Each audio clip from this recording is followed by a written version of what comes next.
Today, I'm going to be showing you my content manager that I made in Notion that will allow you to plan, brainstorm, and track all of your content. It is an all-in-one page for every single platform that gives you a beautiful bird's eye view of everything. Let's jump right in. Welcome to the Content Manager and Planner. I have been doing content marketing now for a year, but before that, I was a content creator for 3.5 years. I primarily do video content, but I also do Twitter and have done Instagram in the past. I created an all-in-one place for all of my content. I was tired of having different things in different places and not being able to look up past ideas that I did. And so this was the baby that was born of my years of experience in creating content. The first thing that you'll notice is that there are these buttons here. If you are ready to, like, maybe you think of a TikTok idea and you just want to write it down, you can go ahead and click this. And the coolest part about it is these pages are templated.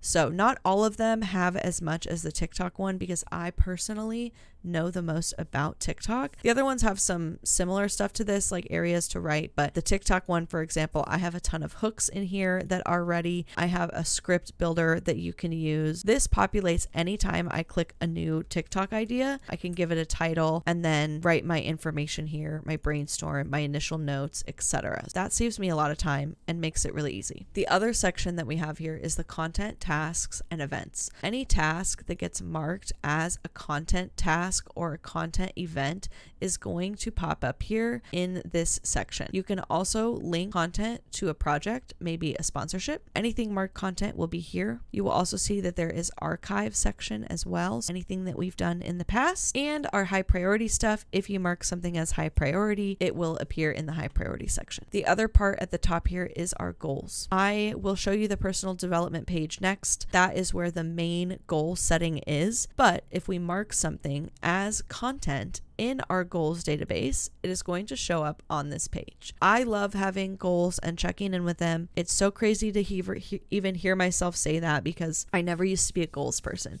but now I am, and I love it, and I like to check in on them frequently, and I want them to be front and center, and I find it really keeps them top of mind, and it's like laser focused on the end goal. It helps me so much when things get hard. I have these here that I can track. Are they in progress? Do they need attention? And then any completed goals here that I've already done for my content. That's the first section here. I also have some good reminders about content. Making content is hard. I like to have some good reminders in here for you all. Now, this is the main idea hub for the content. We'll have all of our content ideas here. That's going to be everything across all platforms. Anything that's marked high priority is going to show up here. We also have all content ideas by platforms. These are grouped. If you just want to focus on Instagram right now, maybe you don't want to look at YouTube, it's grouped like that. We have all content ideas by style, whether it's carousel, long form, short form, story, etc. All content ideas by project. If you have a sponsorship, this is a really nice way to see everything that you need to do for that sponsorship. And then anything that has been posted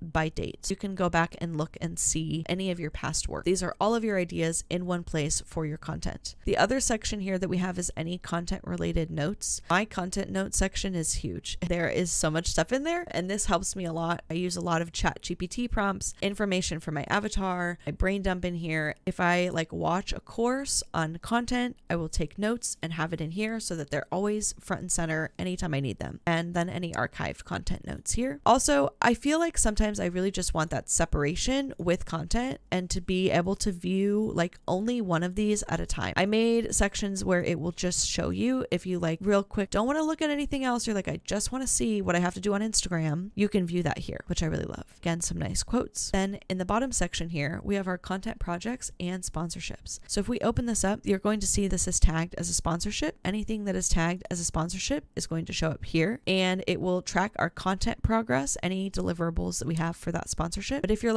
I don't do sponsorships, you can have projects here related to content as well. And if you tag that, the type of project as content, that is where that will show up. And then any old projects that have been archived. Lastly, I did have requests to put in a monthly view calendar. If you have any content that has a scheduled date, it will show up on this calendar. It will not schedule the content for you. I put a little note in there about that. It is good if you want a visual of when to plan things out and to ensure that you get a nice overview of planning out all your content across platforms. This just gives you a nice, you still have to go schedule it, but it gives you a nice bird's eye view of everything all in one place. That is the content manager. This is the third content manager that I have created, and by far the most amazing one. I have been using this now for quite a few weeks, and it just is so good at helping me keep track. I always end up using this content ideas by platform because I have newsletter things that I am writing, and I have TikTok video ideas, and I have YouTube, and I just really like to be able to like open and see and look at what I need to do, and then maybe just kind of focus on one area.